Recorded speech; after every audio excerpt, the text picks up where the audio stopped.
Let's give them some business. Thanks to $312,000 in emergency loan money approved by a judge, 215 Trudy's Restaurants employees will be getting the back pay that they are owed. Back wages dating more than 4 weeks. Yeah, the restaurant, as you know, filed bankruptcy protection last month, owing employees about $900,000 in back pay. They're trying to survive here. Man. Also in the business world, Leander's upcoming 115-acre North Line development, that will start construction next week. And within a year and a half, it's expected to be part of the new downtown square. Roads will also be constructed within a decade.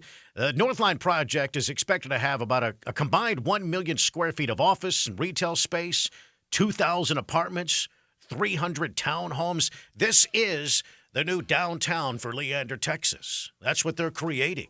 It's a very ambitious plan and totally going to transform this little sleepy town north of Austin. So this is a domain-style project, in other words. I guess you could call it that. Right. I don't know if people have referred to it that way, but it's going to be a lot of shopping, a lot of living, and a lot of playing in this area of Leander, Texas. I'm sure some good eating, too. So Absolutely. You got to be happy about that, Yeah, Todd. that'd be nice.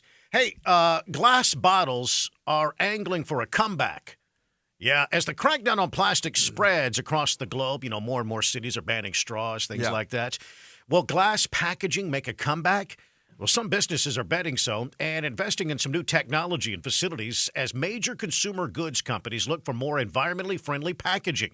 This all according to the Wall Street Journal. Now, proponents say glass bottles, they're natural, recyclable, refillable. Right. It makes perfect sense. I don't know why we got rid of them in the first place. That's a good question. Now, on the flip side, their fragility and weight mean they require more fuel to transport, and many are not recycled in practice, according to this new report. I still would think, though, it would be overall a better option.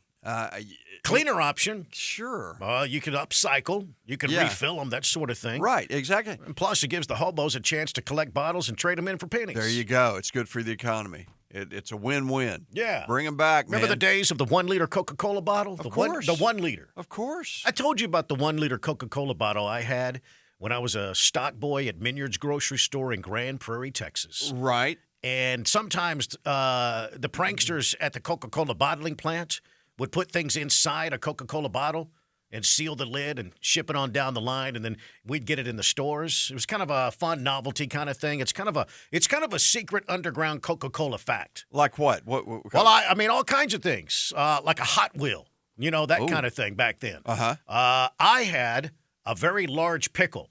There's no way the pickle could have fit inside the bottle, but it was perfectly sealed, clear, with a massive pickle. Just a massive pickle inside this Coca-Cola bottle. That's the way it came from Coke. Yeah, a 1 liter bottle.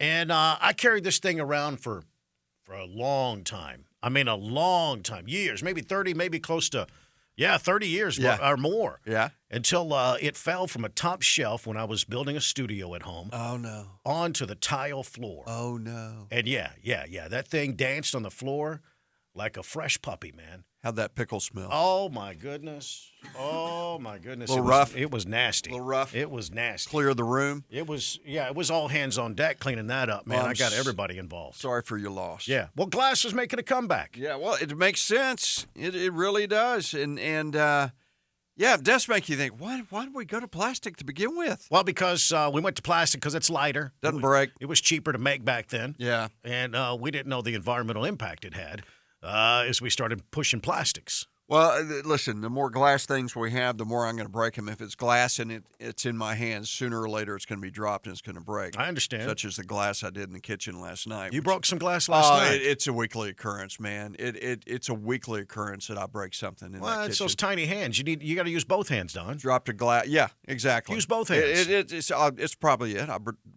dropped a wine glass last night, and it was a real scene. Because you've been drinking again. Real scene. You've been drinking too much. Was this the first glass or the fifth glass? Probably second. Check this out. I had two. Tech industry is helping propel 2 southern U.S. cities into being the best job markets of 2019. Austin, again, took that top spots, the Wall Street Journal annual ranking. Nashville jumped to number 2, up from number 7 in 2018. Yeah, the regions were elevated based on unemployment, the labor force, jobs, and wages. In Austin's case, Apple, as you know, is building a $1 billion campus, and it's growing existing 7,000 workers here in the city. Amazon is also building a campus in Nashville, and they plan to hire about 5,000 workers.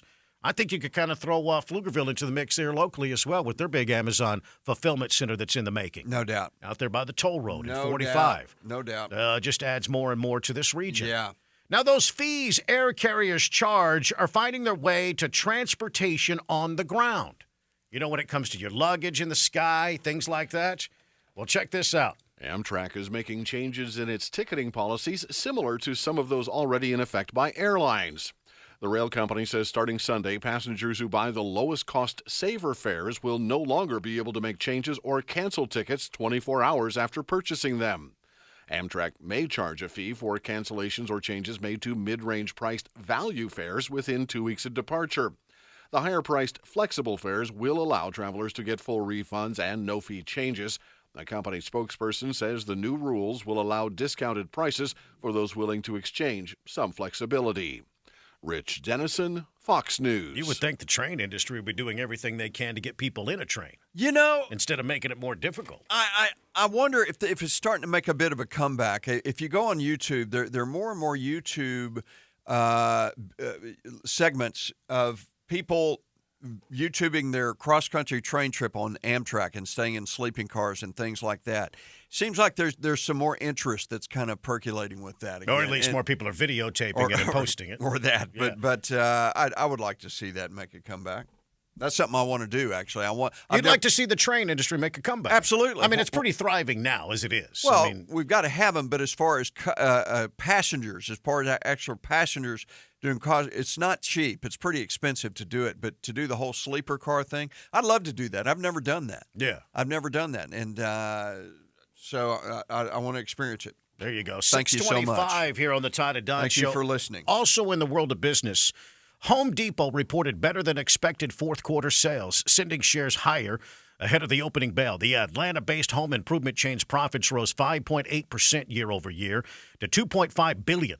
Or $2.28 a share in the 3 months from January. Revenue fell 2.7% a year ago to $25.7 billion, edging out the $25.76 billion that analysts had actually expected.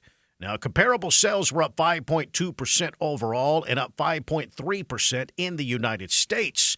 CEO Greg Manier, he says we had a strong finish to the year as the fourth quarter results reflect strength in our core business, solid execution around our holiday events, and overall health of the consumers out there. Well, consumers make money, Home Depot makes money. There you go. It's a good marker right there. I mean, more homes are being built, and there you go. Now, they do report that they've got some problems with some of their locations in America because of the opioid crisis. They talked about this late last year. In some markets of Home Depot, they have a rash of theft, and they believe it's being fueled by the opioid crisis. Yeah. People coming in, stealing something, then going pawning it so they can go buy some dope. Unfortunate byproduct.